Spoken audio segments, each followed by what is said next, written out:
Ladies and gentlemen, children of all ages, it's time for another round of Mind Your Puckin' Business with your host, Jeffrey Klinsman.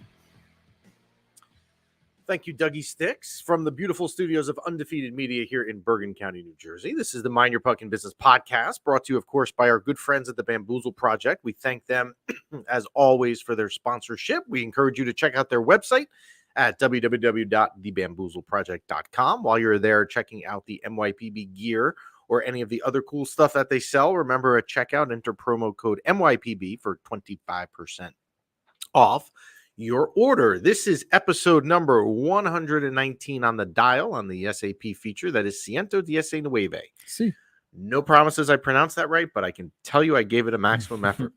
So I tried. You can send us your questions at any time to our show email at mypbshow@gmail.com, or you can certainly go the more popular way these days, which is to DM us on Instagram. You can do that. And you can why don't we go right to the comment? Because I see there's a comment in already in the first couple seconds. We'll pull it up from Michael. And that is the Ranger jersey is a nice touch today. Hope you guys are doing well. We wish the same for you, Mike. Happy August, as we're already on August 1st. So we're getting closer to hockey. And you're going to want to stay with us today because coming on the show in a couple minutes is Dan Rosen, senior reporter for NHL.com. And we're going to be talking all things Rangers today, nonstop. So if you are a Ranger fan, today is the day. Trust me, you want to listen to us. You can listen to us on a variety of different platforms. If you want to see the video feed and see the Ranger jersey that Michael is referring to, you can watch the video feed on YouTube. Or if you want to just listen to the audio, say you're on the car today or whenever you're tuning into this episode and you want to listen to the audio feed, you can do so via iTunes or Spotify. So everywhere, wherever you are around the world, if there's Spotify or iTunes, you can listen to us. So it is August 1st, which is kind of a nice... If you're a teacher today, you don't like when, like my wife is a teacher, the calendar turns from July to August, like the light kind of goes off for people, and some people are uncomfortable. For me, I get excited with August 1st because football's coming soon. Obviously, the NHL season's coming back. You get a little bit closer into August. So it's amazing how fast the summer goes, and then it's amazing how slow the winter goes. Yeah, it's like, I want football back, but I don't want summer to end. It's a double-edged sword. And football, I did see, you will be happy to know that this weekend, I believe the Hall of Fame game, which is the kickoff to the NFL season this Thursday night, it does involve the New York Jets. The Jets are in the Hall of Fame. And Joe Klecko, if I'm not mistaken, I may be wrong, is one of the inductees. So that is why the Jets are in the Canton game this year. So interesting. So, as we mentioned, we are getting a little bit closer here to hockey season. And as we mentioned today, coming on the show is our favorite guest of them all. And we're going to try and bring him in right now. We'll get right to it because the questions are aplenty. And that is Dan Rosen, senior reporter for NHL.com. How are you, Dan? I'm good, guys. How are you? Good. Well, thank you for joining us. It's been a while, and we're excited to have you. So many things I could go. I'm going to try and go in chronological order here. We'll start here. May 6th is a Saturday. The Rangers have been out of the playoffs for 5 days. It's a Saturday afternoon. And not really, I would say, a surprise, but Gerard Gallant is let go. There were rumblings of it happening. And Chris Drury immediately comes out and says, you know what? I'm going to be very methodical in my search here to find the next coach for this franchise. And on May 6th, Peter Laviolette is available. Why did it take, if Peter Laviolette was the guy, and I don't know that he was who they was, but why did it take 7 weeks to land on him? Well, because Chris Drury is methodical. That would be the reason why. Look, I think part of this was they knew that Peter Laviolette was available. The question first for Peter Laviolette was, does he want to coach this coming season? And he had to make that decision. He had a mutual parting of the ways, just the same thing with Gerard Gallant and the Rangers, apparently, with the Capitals. And I don't always buy the mutual parting of the ways. I think it's more along the lines of, hey, I'm not sure we want you to be our coach anymore. And we're going to make this, 50-50 publicly, but it's not really 50-50 publicly. And so I think it's not really 50-50 privately, if you will. I think Peter, though, had to decide if he wanted to coach. That was number one. But the Rangers had to look at their pool of options here, and would other guys that they might have been, interested in become available? And obviously the first name, and it was on the tip of everybody's tongue, was Mike Sullivan, right? I mean, from the Pittsburgh Penguins. Mike Sullivan, they did not make the playoffs. Are they going in the wrong direction in Pittsburgh? Does he want to go in that direction? There's a new general manager.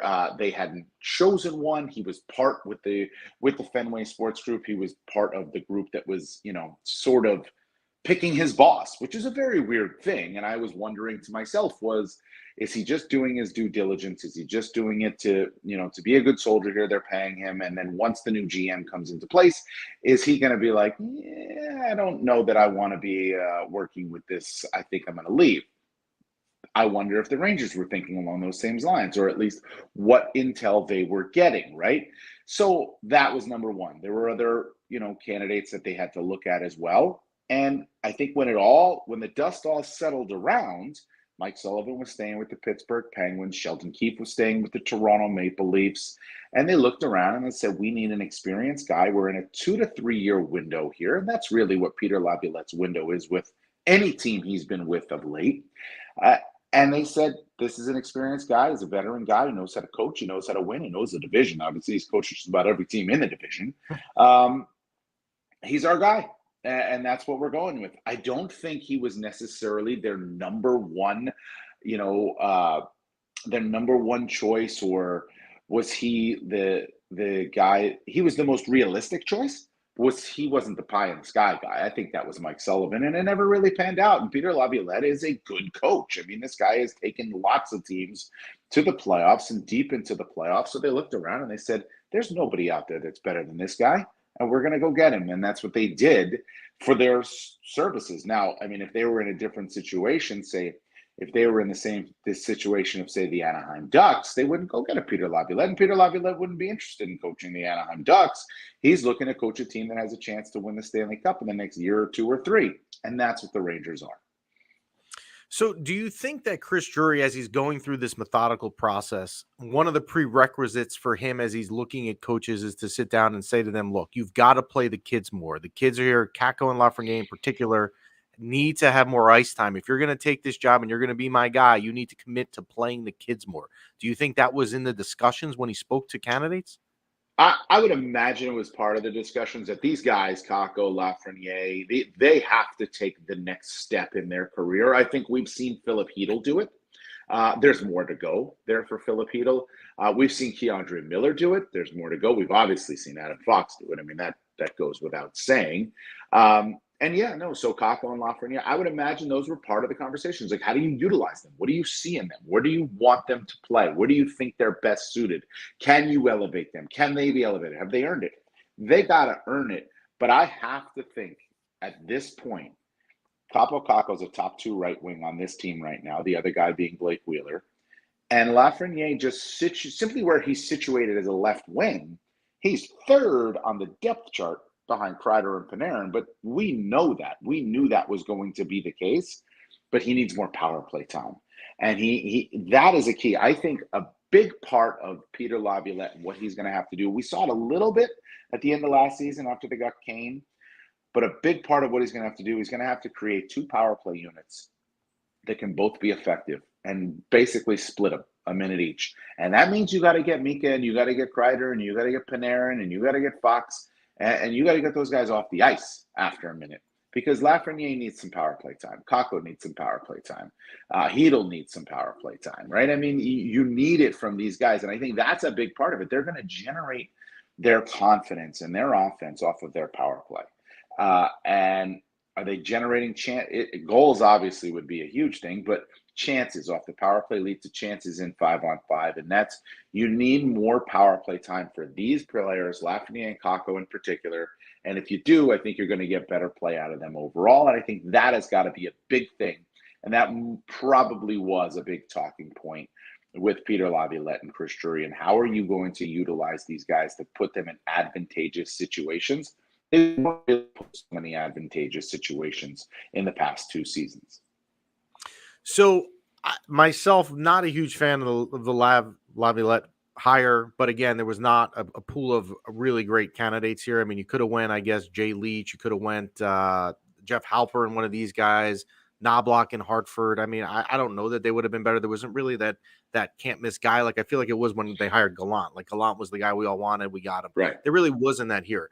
So I mean, I understand why they went to him. There wasn't a lot there, and I guess he's obviously coached. I think he's coached every year in the league except for 1 year in the last 20 years or so. So obviously he knows what he's doing.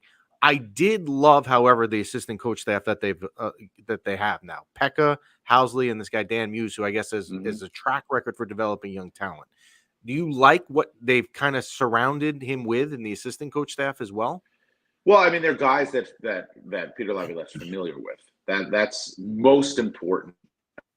Have that camaraderie within the coach's room, that they have to be familiar with each other. And Phil Housley and Peter Laviolette and Michael Pekka and Peter Laviolette and Dan Muse and Laviolette, they're all close. They know each other very well. They've worked together in the past and plays. So that's number one. I like that. I like the Phil. I think Phil Housley is a. We don't know what he is as a head coach. I mean, he was a head coach for a little bit with the Buffalo Sabres, but I love him as an assistant coach, running your defense. I mean, for guys like Adam Fox and Keandre Miller, and I mean, if you're looking at this guy and saying, and Jacob Trouba, I mean, he's one of the greatest American defensemen, and here he is coaching a lot of these guys, right? I mean, so I love that hire. I think he can get a lot out of these guys. And continue to bring along guys like Schneider, Zach Jones. I think these are important elements. Obviously, Ryan Lindgren, obviously, and Michael Pekka he's a feisty guy. I mean, he was a feisty type of player. He's played with an edge. I think the Rangers need to play with an edge. I think their forwards need more of an edge. I think they were too soft at times. And soft is a real it's not a word you want to throw around to hockey players because it really, really gets under their skin, and rightfully so. So maybe soft isn't the word, but I thought they were a little too easy to play against at times, and especially in the series against New Jersey. They were just too easy to play against after they jumped out to the 2-0 lead in that series. Michael Pekka is a guy who was not easy to play against. So I like that hire. And Dan Muse, yeah, I mean, he's got a track record for development, so we'll see.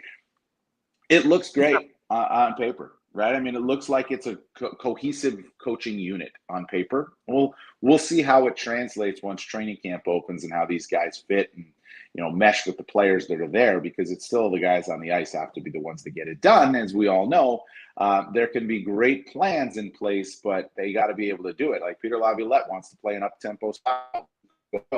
That's great. But you also have to go, and then get off the ice. And let the other guys go too. So I think that's another thing. They got to think about shift lengths and all these things, and what changes they're going to see in terms of forechecking and routes that they take, and there's going to be a lot of changes. So we're going to be seeing how it all kind of works out in training camp.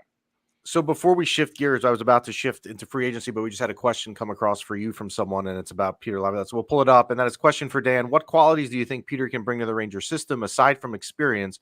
Why should Ranger fans be excited about this realistically temporary move for the next 2 to 3 years? Well, because they're gonna, like I just said, I think they're gonna push. He doesn't want to sit back. He wants his team to be very aggressive on the forecheck. He wants to push. He wants to let the defenseman even push up a little bit too. Don't sacrifice defense. We're not talking about that. But he wants his team to be very aggressive. He wants them to battle for pucks. He wants them to dig in the corners, and he wants them to push for offense. And that's what the Rangers are sort of built to do, right? I mean, the question is, can they skate well enough to play the system that Laviolette wants to play? We'll see. They say yes. We'll see. I mean, like they added Blake Wheeler. I love the addition of Blake Wheeler. I got to tell you that right now, for under $1 million to get a guy who I think can score you 25 to 30. I mean, that's great value. But can he skate well enough in this system at 36, 37 years old to be an effective player across, all throughout the entire game and throughout 82 games? We're going to find out. I mean, this is not a sit back and patient approach coach. It's not a sit back and patient approach style, and it can't be a sit back, patient approach team. So, for Ranger fans, this approach to free agency is different than what we're used to, right? July 1st, 2019 comes to mind. Panarin comes, big contract, big name. He kind of threw us a curveball, what we're not used to, which is going on these low money contracts, low term. Wheeler, Quick, Bonino, etc. My concern with Wheeler, and I don't know if you've heard this, is I know, coming from Winnipeg, you had Paul Maurice leave there and really kind of say locker room was an issue. Rick Bowness obviously called that issue out when the playoffs ended. Should there be any concern about the type of guy Wheeler is in a locker room off the ice, or maybe I'm reading into it too much? No, I don't think you're reading into it. And I think there probably should be, a level of alarm, if you will, from what we've gotten out of from Paul Maurice and from Bones in the last two coaches he had in Winnipeg. I think the difference here with the Rangers is, number one, Wheeler's been humbled. He had a contract bought out, right? So that humbles the guy right there. This is a different spot for him. He doesn't have to come in and be an instant leader on this team. He's not the best player on this team. There's guys in front of him. He's not playing on a $6, $7, $8 million contract. He's playing for less than $1 million. So I think it's just more of a restacking of the deck, if you will, and he gets more put in the middle as opposed to at the top. He was at the top in Winnipeg, and it really went south, if you will. But here he comes in and it's just, he can just be a piece of the puzzle rather than being the guy who has to also help put the puzzle together. And I think that can be a big difference for a player.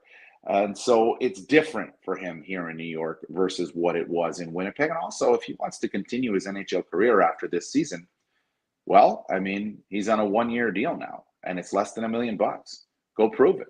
And that also motivates a guy. Jonathan Quick, obviously 3 Stanley Cups, which Halak cannot say on his resume. Do you think Jonathan Quick is an upgrade in the backup position over Yaroslav Halak? I don't. I don't think he is in terms of play. I think Jonathan Quick's best is well behind him right now. And that's obvious. I think that goes without saying. I liked what Yaroslav Halak gave the Rangers last year. Once he started to get his game going, he was a guy who could deliver really quality goaltending and spot starts, understood that role, had grown accustomed to that role. Now, Quick last year in Vegas found his game a little bit after getting traded there. And then was in that backup mentorship role with Adin Hill. And I think he definitely played an important role in the Vegas Golden Knights and really Adin Hill and what he was able to do in the playoffs and going on to win the Stanley Cup. And Adin Hill on the ice after the game, after they won the Stanley Cup, I asked him what Jonathan Quick meant. And he said Quick, he was one of the most important people around because he was just so good to him. That's the role that Jonathan Quick has to play with Igor Shesterkin.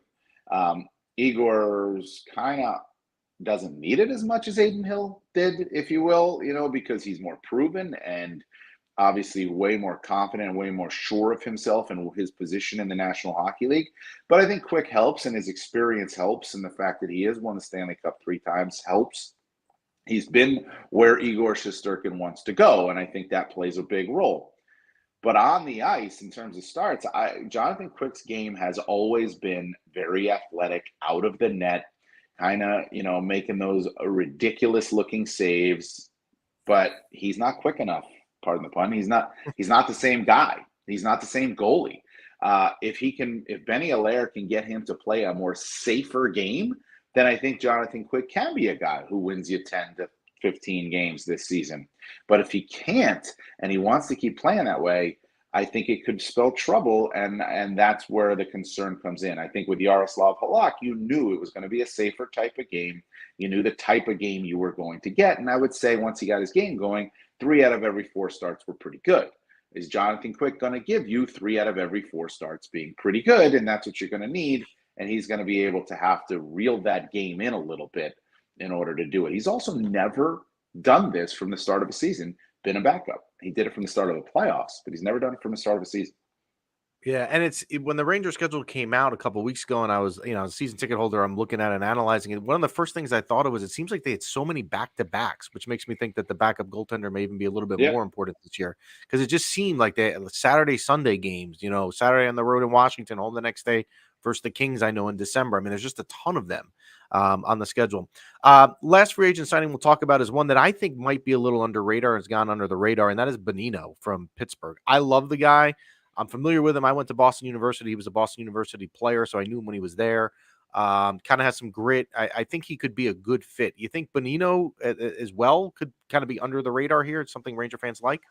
Yeah, I do. I like that signing. Again, it's one of those other questions. Same question with Wheeler is, can he skate well enough within the system to continue to play the system? But I think you can ask that question of a number of guys within this system and within the team. And they're going to have to tailor it to what they have, which is going to be very interesting to see how they do that. But I do like the Bonino signing. He knows his role. He comes in as a fourth line center. It opens up the opportunity to play a guy like Barclay Goodrow on the wing, or you could play him in the middle and put Bonino to the wing. If you have injuries, you can move a guy like Goodrow up or Bonino up. It gives you more depth in that spot as well. Tyler Pitlick's another one that can play on the other side of a fourth line. You're looking at Goodrow, Bonino, and Pitlick as your fourth line, which is not going to be a line that necessarily generates a ton of offense. It'll score every once in a while, but it's going to be a line that's a pain in the butt to play against, and it's going to be a line that wins a ton of faceoffs. And I think that's a very important aspect of why they got him. And also having Goodrow there too is that line's going to win the puck back a lot, I think. And it's very important as you turn your lines over. If they win the puck back a lot and they turn it over to Kreider, Zibanejad, and Kakko, or Kreider, Zibanejad, Wheeler, or Panarin, Trocheck, Kakko, or that's going to generate more offense for those guys. So I like that signing. I like the Bonino signing. You got to remember, Pittsburgh was in a playoff push last year, and they went out and got him. And he only played a handful of games for them because he had the kidney injury. He had the lacerated kidney, and they thought he was going to be an important part of their playoff push last year, and he was missed by them last year. So I like this signing for the Rangers. There's been some rumors I've read, maybe about a possible trade with Goodrow. Speaking of him, do you think there's any chance the Rangers move him before opening night? I think there's a possibility, but that's a tough contract to move with a lot of years left on it for a guy who's really a bottom six guy. And, I think they like him. I do. I mean, a guy like Barclay Goodrow kind of fits with the system that Laviolette wants to play, in your face, feisty type of, I think he kind of fits in that. I think they like him enough to keep him. It's a tough contract to buy out. It's a lot of years. It's a tough contract to trade. You're kind of stuck with it, in my opinion, unless you can do something. It's a contract that you'd have to eat some of the term on, and the Rangers, I don't think they want to do that. They still have to sign Alexis Lafrenière. They're right up against the cap when they do. I could see Barclay Goodrow still being on this team. I don't want to rule out the possibility of the trade. I think it's there. But I think the possibility of trade is there with a couple of guys if they want to give themselves a little bit of cap wiggle room. Okay. So on to Lafrenière in the contract. Still remains unsigned. I mean, I can't see any reason why he wouldn't be signed. What is going on there? Do you know anything, or any insight into that? I haven't heard. It's been really, really quiet. In fact, I'm talking to a few guys within the organization this week, scheduled to. I don't know that I'll gain anything from it in terms of the Lafrenière contract, because Chris Drury keeps those things tight to the vest. It's not crazy that he's not signed yet. Trevor Zegras isn't signed yet, and he's with the Anaheim Ducks, right? I mean, these things take time. These things typically go down to the wire. If they're not done early in July or even before, especially guys coming off entry level. I mean, the guy coming off the entry level really has no clout. He's got no power in this. The only power that he has is an offer sheet, and nobody's seen one of those, right? Nobody's doing those. And I'm not sure you're sheeting Alexis Lafrenière an amount that the Rangers would be like, whoa, that I can't do that, because then you're giving up significant draft pick compensation too. I think it gets done. If it doesn't get done, he gets traded, which is he could get done and get traded. I mean, those options are on the table. But I think the Rangers have value. They value this guy, and they see the development with hopefully the next 2 years. This is a 2-year deal, if you ask me. It's the Kakko deal, right? Maybe with a little bit of a bump because it's a few years away. 2 years, $5 million within that neighborhood. That's the deal, in my opinion. And it seems easy, but we don't know, what goes on behind the closed doors. And I'm not alarmed that he is not signed yet. The cap space is there to get it done. There's still a month and a half before training camp opens. I think Alexis Lafrenière gets done. I think he's in camp. He knows if he's not traded, and the team knows, and his agent knows, missing training camp is a devastating blow to a young player. He's got to be there, especially with a new coach. And I think that he will be. Okay, so he's there, he's signed, he's there. And as you mentioned on the depth chart, you've got Panarin and Kreider above him, meaning that he's realistically probably third line left wing again. How does he ever get off of the third line and have a chance to produce? Maybe it's more power play time, as you mentioned, but is he stuck here just indefinitely on the third line? Like, I know he probably doesn't want to play the right side because he could maybe play the second line right wing. I just don't. I'm just confused how he's going to develop and put up the stats if he's stuck on the third line. He has to outplay Chris Kreider. Easier said than done. Yeah. So I had we had a take. I had a take last week where I said that, and I got a lot of heat. I said it's a hot take, right? I said I would rather right now put Lafrenière ahead of Chris Kreider, and I know everyone's going to go ballistic, and they did. But you got to, at some point, the kid's got to take the training wheels off here, and he's got to be given the opportunity. He's not going to have that opportunity on the third line again. I don't have a problem with putting Alexis Lafrenière on the top line with Mika Zibanejad and Kakko. I think Mika can guide those two young players into the right way. They can skate with him. They can play with him. You've got guys who can get the puck out of the corner. Mika's a great shooter. Kakko and Laf can get him the puck. They can go to the net. I don't have any issue with Lafrenière, Zibanejad, Kakko being your top line, Panarin, Hedl, and Wheeler being your second line, Kreider, Trocheck, VC being your third line. I have no issue with any of that. Because what's going to happen here is those lines are going to turn over. And maybe Laf would get an extra minute or two at even strength time, but the power play time is going to balance it. Kreider's got to be on your top power play, right? Because, I mean, just look, the way he plays on the power play, he scores goals on the power play. He's got to be on your top power play unit. So if you put him on your third line at even strength, he's still getting top power play unit minutes, right? And I think Lafrenière is on your second power play unit. And I got no problem with that. But what you're doing is you are elevating Lafrenière and you're elevating his confidence by placing him on a line with Mika Zibanejad and saying, you are our first line left wing. May not work itself out. If you're looking at a depth chart, it could still say Kreider, Panarin, or Panarin, Kreider. But for now, you are the guy. Earn it. Go out there, score goals, generate production out of this position, and you are going to get the even strength ice time that you so need for your confidence. And oh, by the way, you're also going to play on the second power play unit, so you're going to get generate some confidence from that too. I got no problem if that's the case. And Hedl the same way. Elevate him. Trocheck can play third line center.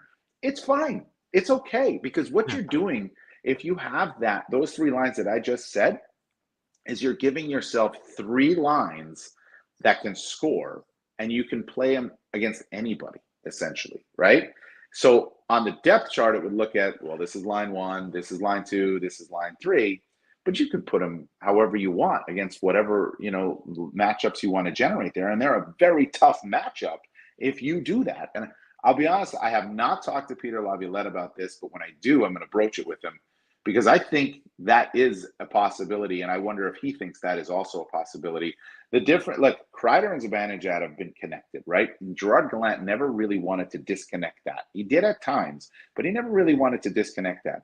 Well, Peter Laviolette's come in and he's got a brand new take and he can have a brand new look at this whole thing. It's a fresh outlook.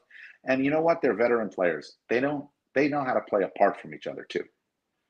Yeah, why don't we pull up the last comment? Because obviously Chris is in agreement with what your thinking is, and that is from Dan's lips to Lav's ears. So yeah, obviously other people agree with your thought, as do I. So all right, so this year, who is under more pressure in this season to take the leap? Is it Laf or Kakko?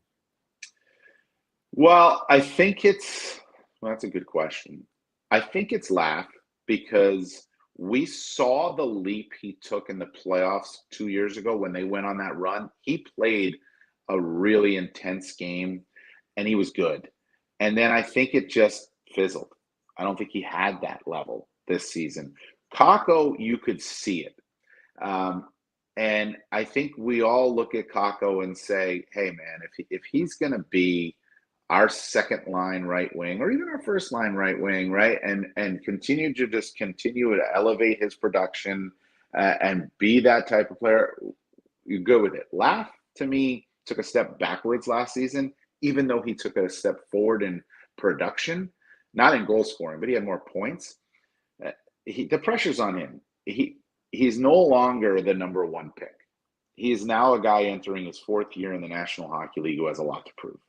And that's the reality that hits you. Once you're the number one pick and you're playing on your entry level deal, you give yourself the time, right? I mean, you give yourself, okay, here we go. I'm figuring out the league. I know I'm the number one pick. I'm not McDavid. I'm not Matthews. I'm not Bedard, right? But I'm figuring out the league. I'm generating my offense. I'm improving my production each year.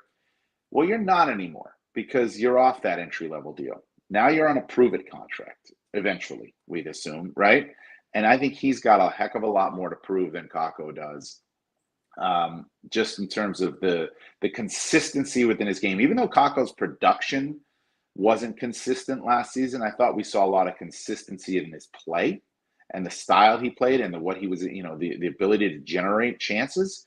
We didn't see that from Laff. He disappeared a lot last year, and I think we need to see that consistency this season. Okay, shifting gears from the Rangers, just two other questions for you. Connor Bedard, you just mentioned him. I can't remember a guy being so hyped up as a number one pick. I mean, I just can't. Jack Hughes was a couple, but it wasn't like this.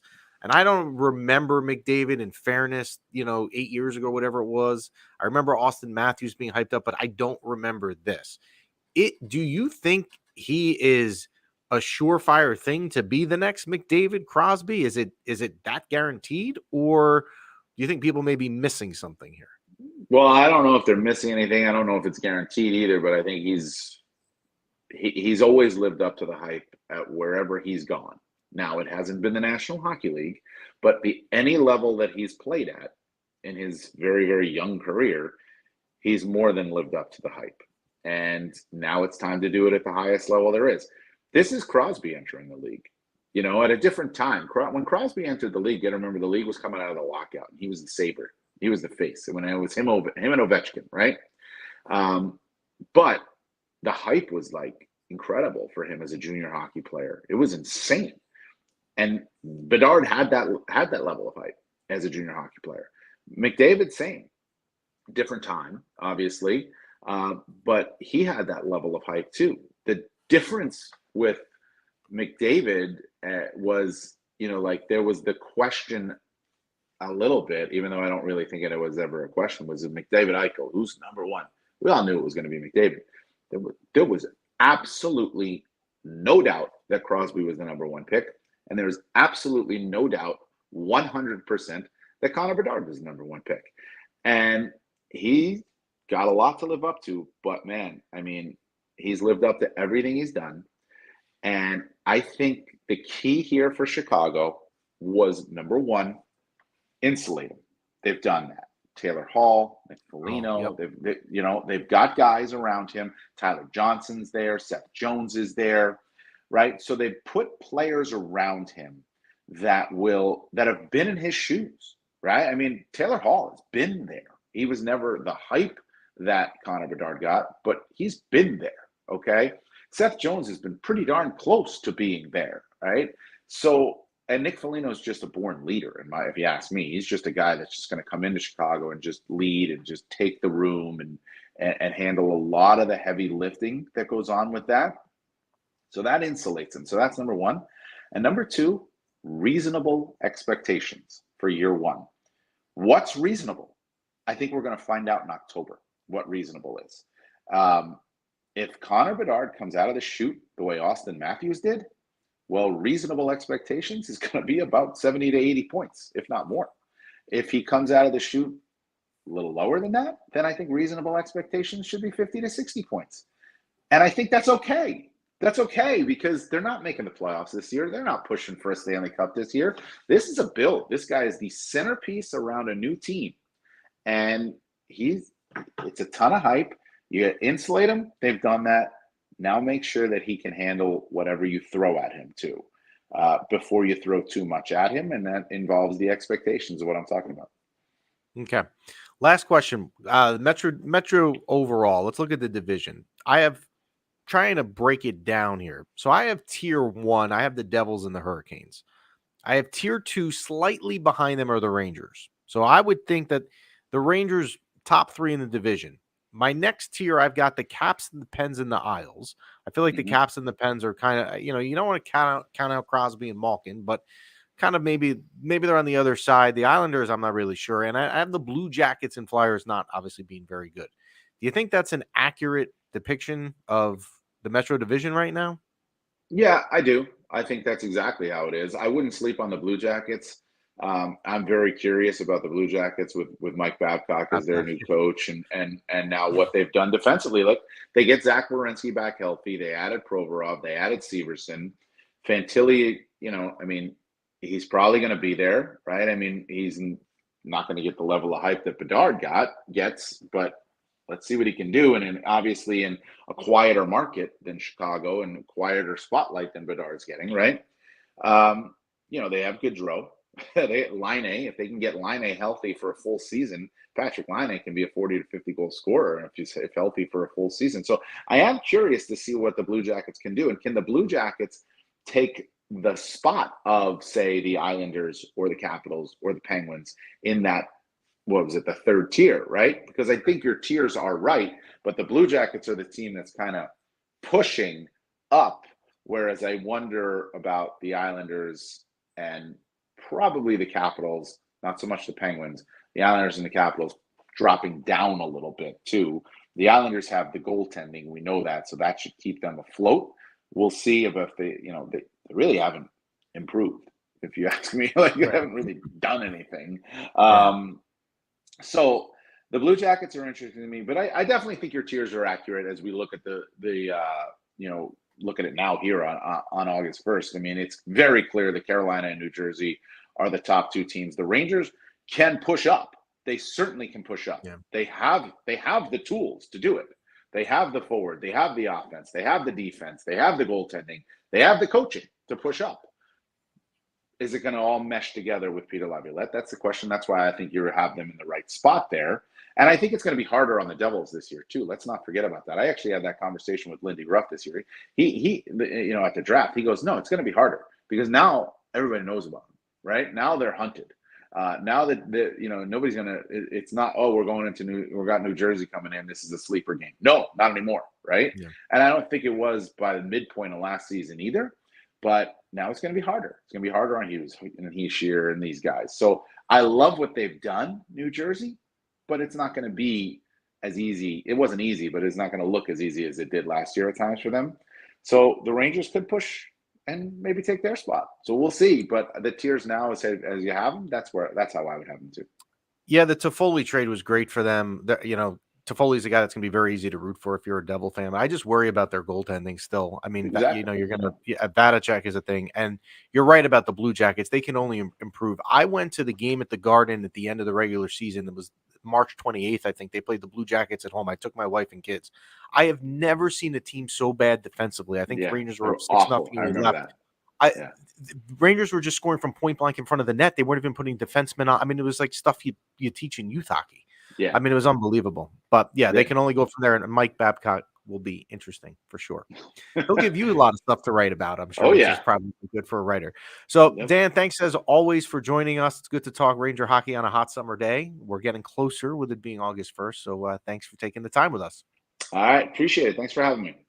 Thanks, Dan. That is Dan Rosen, senior writer, NHL.com. As always, our favorite guest, knows everything. You can't get anything past Dan. He knows any question you throw at him, he's got the perfect answer. Absolutely. So good stuff. So as we get into August here, as I mentioned, we're getting a little bit closer. Training camp for the Rangers will open in about 7 weeks. They'll play their first preseason game. I believe it is the 23rd. I think they open in Boston on the preseason, and then they will open the regular season October 12th on a Thursday night up in Buffalo, and the home opener will be 4 nights later on a Monday, home against the Arizona Coyotes. So we're getting there. It's the off season is a marathon, not a sprint. Absolutely. Right? For sure. Programming notes, we will I don't think we're on next week, but then the good news is I believe we're back to every week. I think we kind of deviate from our summer schedule. We got football coming back. You know, we cover a ton of football here on MYPB. We will be back with weekly picks. We'll be back with a ton of football guests. We have some new, actually, I should say, I'm not trying to tease it, but we have some new football regular that we're going to have this season that are interested in coming on. So we'll talk about that in a couple weeks. We'll have some sponsorship news as well, we believe, in a couple weeks. So a lot going on here in MYPB. Even though it's summer, don't let it distract you to think that there's not a lot going on. Oh, there is. There's always stuff going on here at Undefeated Media. You know, there's always stuff going on at Undefeated Media. I don't want to get into it, and I don't think people want to even hear about it. But before you even step in the doors at the Undefeated Media Studios, there's always drama with the parking outside. I mean, it is unbelievable here. Yes. You would think that this is like Fort Knox. This is Fort Knox or 34th Street in Manhattan. You know, Undefeated Media Studios. So, anything else from you, sir? No, great show. Yeah, if you are a Ranger fan, and I certainly believe that most of you that listen are, today's episode with Dan is just stream it in the car and close your eye, relax for 35 minutes and listen to the stuff that Dan said. Stream in your car and close your eyes. Stream in your car. No, we need a disclaimer on that. We do not promote driving with your eyes closed. Stream in the car and pull over, or just relax, or put it on your phone at home while you're outside doing yard work. Put the ear pods in and go through that, because Dan is just exceptional as always today, and gave us a ton of insight on everything, almost everything that we've talked about the last couple weeks. Thank you, Ryan, for writing in. Go Devs. If you just listen to the Dan Rosen, and now with the picture, I think I'm aware who it is. If you listen to it, Dan did cover the Devils there briefly at the end. We thank the Bamboozle Project, as always, for their sponsorship. Go check them out at thebamboozleproject.com. Remember to use the MYPB promo code. Save yourself 25% off. You can send your questions at any time to mypbshow@gmail.com. You can DM us as well. The Instagram page is active and very active every day, so we're on it a lot, always responding to you guys. We've had some clips go up of some viewer questions that we answered last week. There are some more, so if you did submit questions and you didn't get answers, all hope is not lost. There's still hope that we will get to it, so keep an eye on the Instagram page. I believe some of them more of the answers will be going up tonight. And that is a wrap for us. Enjoy the rest of your week, and happy August. Happy August.